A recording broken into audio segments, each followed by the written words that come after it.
ನಮಸ್ಕಾರ ಎಲ್ರಿಗೂ ಸ್ಪಿರಿಚುವಲ್ ಕನ್ನಡಿಗ ಚಾನೆಲ್ಗೆ ಸ್ವಾಗತ.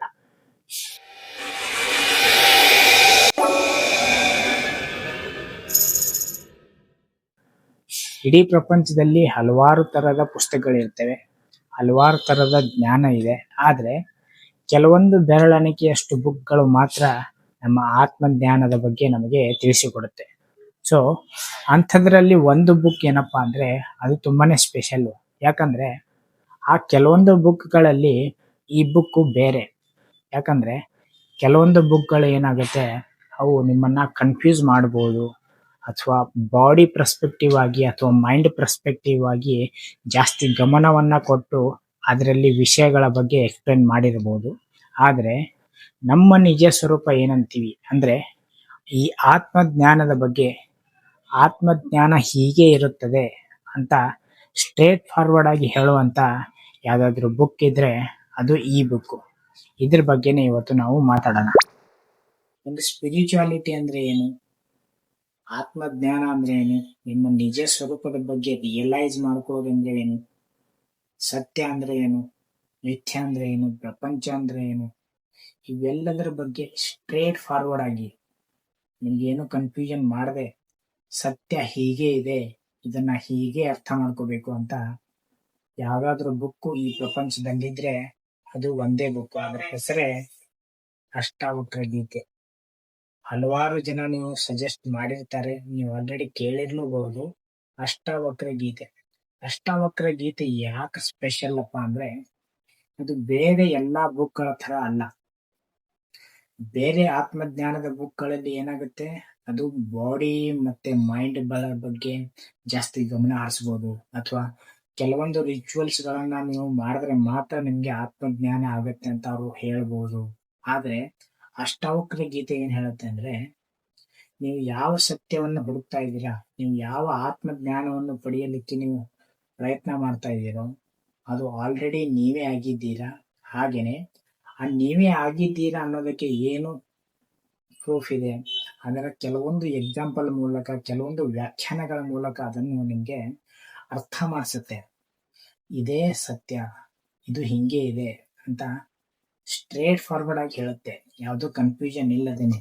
ಈ ಬುಕ್ ಓದೋದ್ರಿಂದ ಏನಾಗುತ್ತೆ, ಹಲವಾರು ನಿಮ್ಮ ಬಿಲೀಫ್ ಸಿಸ್ಟಮ್ಗಳ ಮೇಲೆ ಪೆಟ್ಟು ಬೀಳ್ಬೋದು. ಯಾಕಂದ್ರೆ ನಾವು ಹಲವಾರು ವಿಷಯಗಳಿಂದ ಹಲವಾರು ವರ್ಷಗಳಿಂದ ನಾವು ನಂಬ್ಕೊಂಡು ಬಂದಿರ್ತೀವಿ, ಅವುಗಳನ್ನ ರಿಚುವಲ್ ಆಗಿ ನಾವು ಫಾಲೋ ಮಾಡಿರ್ತೀವಿ. ಧರ್ಮ, ರಿಲಿಜನ್, ಜಾತಿ, ಬೇರೆ ಹಣಕಾಸಿನ ವ್ಯವಸ್ಥೆ ಆಗಿರ್ಲಿ, ನಮ್ಮ ದೇಹದ ಬಗ್ಗೆ ಆಗಿರ್ಲಿ, ನಮ್ಮ ಮನಸ್ಸಿನ ಬಗ್ಗೆ ಆಗಿರ್ಲಿ, ನಮ್ಮ ಸುತ್ತಮುತ್ತಲಿನ ನಡೆಯುವ ಈ ಪ್ರಪಂಚದ ಬಗ್ಗೆ ಆಗಿರ್ಲಿ, ಹಲವಾರು ಮೂಢನಂಬಿಕೆಗಳು ಹಾಗೆ ಕೆಲವೊಂದು ನಂಬಿಕೆಗಳನ್ನು ನಾವು ಸ್ಟ್ರಾಂಗ್ ಆಗಿ ನಂಬಿರ್ತೀವಿ. ಸೊ ಆ ನಂಬಿದಾಗ ಏನಾಗುತ್ತೆ, ಕೆಲವೊಂದು ಹೊಸ ವಿಷಯಗಳನ್ನ ನಮಗೆ ಅರಗಿಸಿಕೊಳ್ಳೋದಕ್ಕೆ ಕೆಲವೊಂದು ಪ್ರಾಬ್ಲಮ್ ಬರಬಹುದು. ಸೊ ಈ ಅಷ್ಟಾವಕ್ರ ಗೀತೆ ಓದುವಾಗ ನೀವು ಓಪನ್ ಮೈಂಡೆಡ್ ಆಗಿ ಹಳೆ ವಿಷಯಗಳನ್ನ ಬದಿಗಿಟ್ಟು ಓಪನ್ ಮೈಂಡೆಡ್ ಆಗಿ ಈ ಬುಕ್ ಅನ್ನ ಓದೋದ್ರಿಂದ ನಿಮ್ಗೆ ಕರೆಕ್ಟ್ ಆಗಿ ಅದನ್ನ ಅರ್ಥ ಮಾಡ್ಕೊಳ್ಳೋಕೆ, ಅದನ್ನ ಅಂಡರ್ಸ್ಟ್ಯಾಂಡ್ ಮಾಡ್ಕೊಳ್ಳೋಕೆ ಹೆಲ್ಪ್ ಆಗುತ್ತೆ. ಹೆಲ್ಪ್ ಆಗೋದ್ರಿಂದ ನಿಮ್ಗೆ ಇನ್ಸ್ಟೆಂಟ್ ಆಗಿ ರಿಯಲೈಸೇಷನ್ ಆಗೋದಕ್ಕೆ, ಅಂದ್ರೆ ನಿಮ್ಮ ನಿಜ ಸ್ವರೂಪದ ಬಗ್ಗೆ ಅಂದ್ರೆ ಆತ್ಮದ ಬಗ್ಗೆ ಜ್ಞಾನ ನಿಮ್ಗೆ ಸಿಗುತ್ತದೆ. ಈ ಅಷ್ಟಾವಕ್ರ ಗೀತೆ ಇದು ಕನ್ನಡದಲ್ಲಿರೋದು. ನಾನು ಕನ್ನಡದಲ್ಲಿ ಇದನ್ನ ಸ್ವಾಮಿ ಚಿನ್ಮಯಾನಂದ ಅಂತ ಅವರು ವ್ಯಾಖ್ಯಾನ ಮಾಡಿದ್ದಾರೆ. ವ್ಯಾಖ್ಯಾನ ಅಂದ್ರೆ ಏನಪ್ಪಾ ಅಂದ್ರೆ, ಕೆಲವೊಂದು ವಿಷಯಗಳನ್ನ ನಾವು ಓದಿದ್ಮೇಲೆ ಅದು ನಮ್ಗೆ ಕರೆಕ್ಟ್ ಆಗಿ ಅರ್ಥ ಆಗಲ್ಲ.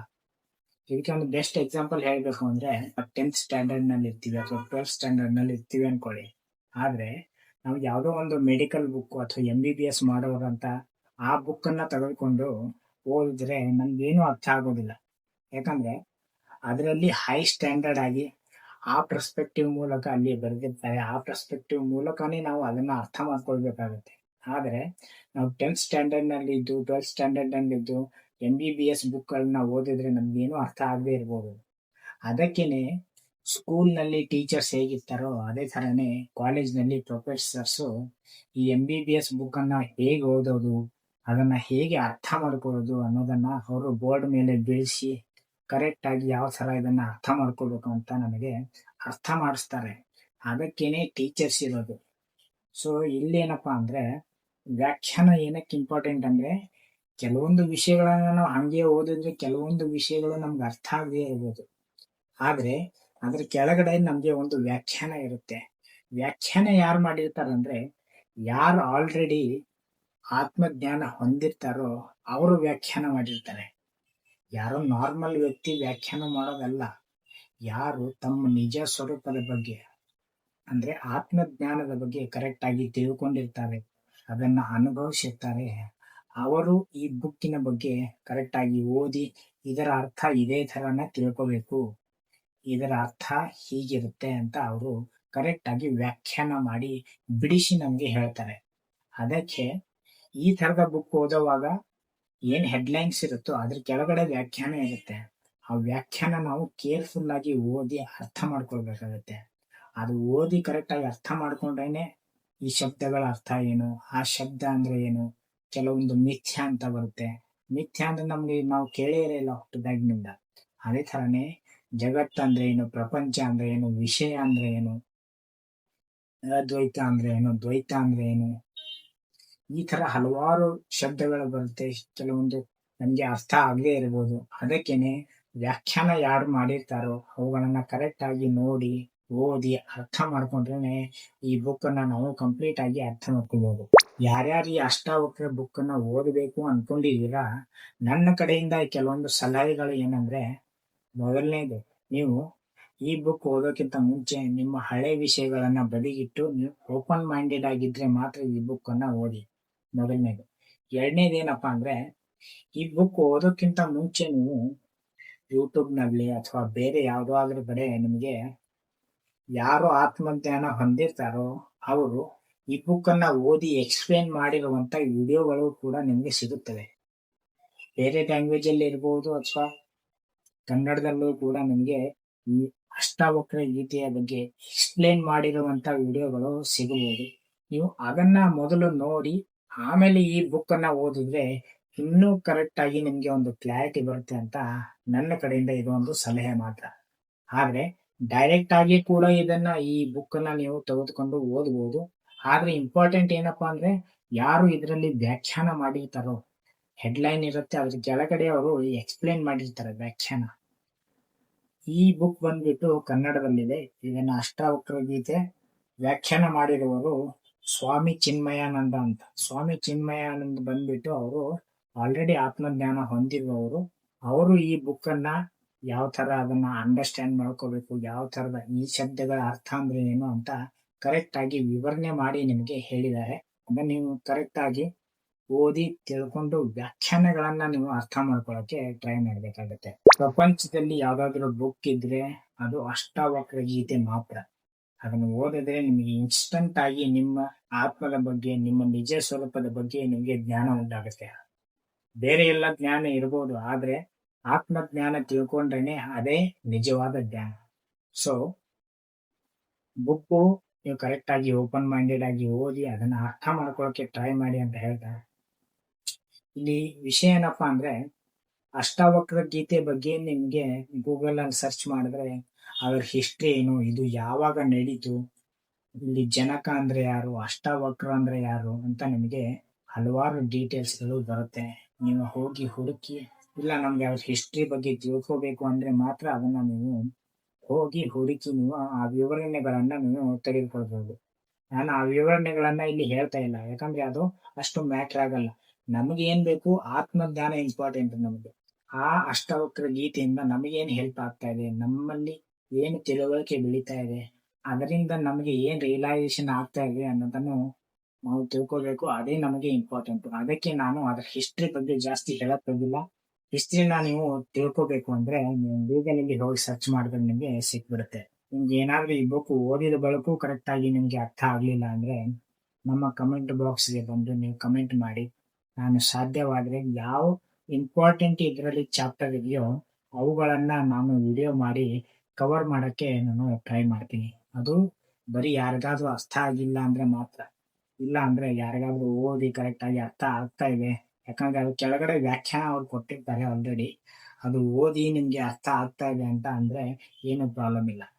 ಇಲ್ಲ ನಮ್ಗೆ ಓದಿ ಅರ್ಥ ಆಗ್ತಾ ಇಲ್ಲ, ಕನ್ನಡದಲ್ಲಿ ಯಾವುದೋ ಅಷ್ಟಾವುಟ್ರೆ ಹೇಳಿರುವ ಅಥವಾ ಎಕ್ಸ್ಪ್ಲೇನ್ ಮಾಡಿರುವ ವಿಡಿಯೋಗಳು ನಮಗೆ ಸಿಗ್ತಾ ಇಲ್ಲ ಅಂದಾಗ ನೀವು ಕಮೆಂಟ್ ಬಾಕ್ಸ್ನಲ್ಲಿ ಕಮೆಂಟ್ ಮಾಡಿದ್ರೆ ನಾನು ಕೆಲವೊಂದು ದಿವಸಗಳಲ್ಲಿ ಯಾವುದು ಇಂಪಾರ್ಟೆಂಟ್ ಚಾಪ್ಟರ್ ಇದೆ, ಯಾವುದು ತಿಳ್ಕೊಂಡ್ರೆ ನಮಗೆ ಹೆಲ್ಪ್ ಆಗುತ್ತೆ ಅನ್ನೋದನ್ನ ನಾನು ಕೆಲವೊಂದು ಚಾಪ್ಟರ್ಗಳನ್ನು ಹುಡುಕಿ ಅದರ ಮೇಲೆ ಎಕ್ಸ್ಪ್ಲೇನ್ ಮಾಡಿ ಅದನ್ನ ವಿಡಿಯೋ ಮಾಡೋದಕ್ಕೆ ನಾನು ಟ್ರೈ ಮಾಡ್ತೀನಿ ಅಂತ ಹೇಳ್ತಾ, ಎಲ್ಲರೂ ಆದಷ್ಟು ಈ ಬುಕ್ ಅನ್ನ ಓದಕ್ಕೆ ಟ್ರೈ ಮಾಡಿ. ಯಾರು ಸ್ಪಿರಿಚುವಾಲಿಟಿ ಬಗ್ಗೆ ಅರ್ಥ ಮಾಡ್ಕೊಳ್ತಾ ಇದ್ದೀರಾ, ನಿಜವಾದ ಸ್ಪಿರಿಚುವಾಲಿಟಿ ಅಂದ್ರೆ ಏನು, ಮೆಡಿಟೇಷನ್ ಅಂದ್ರೆ ಏನು, ಧ್ಯಾನ ಅಂದ್ರೆ ಏನು, ದೃಷ್ಟ ಅಂದ್ರೆ ಏನು, ಪ್ರಪಂಚ ಅಂದ್ರೆ ಏನು, ಮಿಥ್ಯ ಅಂದ್ರೆ ಏನು, ಮಾಯೆ ಅಂದ್ರೆ ಏನು, ಈ ಎಲ್ಲದರ ಬಗ್ಗೆ ನಿಮಗೆ ಕರೆಕ್ಟ್ ಆಗಿ ಅರ್ಥ ಮಾಡಿಸುವ ಏಕೈಕ ಬುಕ್ ಅಂದ್ರೆ ಇದೆ. ಇದರಿಂದ ನಿಮಗೆ ಆತ್ಮಜ್ಞಾನ ಸಿಗೋದಂತೂ ಗ್ಯಾರಂಟಿ. ಆದ್ರೆ ಅದನ್ನ ಕರೆಕ್ಟ್ ಆಗಿ ಓದಿ ಆ ವ್ಯಾಖ್ಯಾನ ಕೊಟ್ಟಿರ್ತಾರಲ್ವ ಅದನ್ನ ಅರ್ಥ ಮಾಡ್ಕೊಂಡ್ರೆ ಮಾತ್ರ.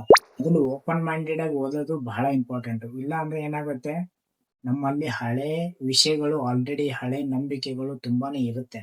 ಆದ್ರೆ ಈ ವಿಷಯ ಹೇಳೋದು ಬೇರೆನೆ, ಬೇರೆ ಡೈಮೆನ್ಷನ್ ಇಂದ ಹೇಳ್ಬೋದು ಅಥವಾ ಬೇರೆ ಪರ್ಸ್ಪೆಕ್ಟಿವ್ ನಿಂದ ಹೇಳ್ಬೋದು. ಅದನ್ನ ಓಪನ್ ಮೈಂಡೆಡ್ ಆಗಿ ನೋಡಿದ್ರೆ ಮಾತ್ರ ನಿಮ್ಗೆ ಅರ್ಥ ಆಗಕ್ಕೆ ಸಾಧ್ಯ ಆಗೋದು. ಕೊನೆಯದಾಗಿ ಯಾರು ಈ ಬುಕ್ ನ ಓದಿ ಅರ್ಥ ಮಾಡ್ಕೊಂಡು ಅಥವಾ ಯಾರು ಆಲ್ರೆಡಿ ಆತ್ಮಜ್ಞಾನ ಹೊಂದಿರ್ತಾರೋ ಅವ್ರ ಬಾಯಿಂದ ಎಕ್ಸ್ಪ್ಲನೇಷನ್ ಕೇಳಿದ್ರು ಕೂಡ ನಿಮಗೆ ತುಂಬಾ ಹೆಲ್ಪ್ ಆಗುತ್ತೆ. ಸೊ ಅದಕ್ಕೆ ಎಲ್ಲರೂ ಓಪನ್ ಮೈಂಡೆಡ್ ಆಗಿ ಈ ಬುಕ್ ನ ಓದಕ್ಕೆ ಟ್ರೈ ಮಾಡಿ. ಹಾಗೇನೆ ನಿಮ್ಮ ನಿಜಾಂಶ ಅಂದ್ರೆ ನಿಮ್ಮ ನಿಜ ಸ್ವರೂಪದ ಬಗ್ಗೆ, ನಿಮ್ಮ ಆತ್ಮಜ್ಞಾನದ ಬಗ್ಗೆ ನೀವು ಕರೆಕ್ಟ್ ಆಗಿ ತಿಳ್ಕೊಳ್ಳಿ ಅಂತ ಹೇಳ್ತಾ ಇವತ್ತಿನ ಈ ವಿಡಿಯೋನ ಇಲ್ಲೇ ನಾನು ಸ್ಟಾಪ್ ಮಾಡ್ತಾ ಇದ್ದೀನಿ. ಯಾರಿಗಾದ್ರೂ ಏನಾದ್ರೂ ಡೌಟ್ ಇದ್ರೆ ಈ ಬುಕ್ ಬಗ್ಗೆ ಆಗ್ಲಿ ಅಥವಾ ಏನಾದ್ರೂ ವಿವರಣೆ ಬಗ್ಗೆ ಆಗ್ಲಿ, ಬುಕ್ ಓದಿದ ಮೇಲೆ ನಿಮ್ಗೆ ಏನಾದ್ರೂ ಅರ್ಥ ಆಗ್ಲಿಲ್ಲ ಅಂದ್ರೆ ಕಮೆಂಟ್ ಬಾಕ್ಸ್ಗೆ ಬಂದು ನಮಗೆ ಕಮೆಂಟ್ ಮಾಡಿ.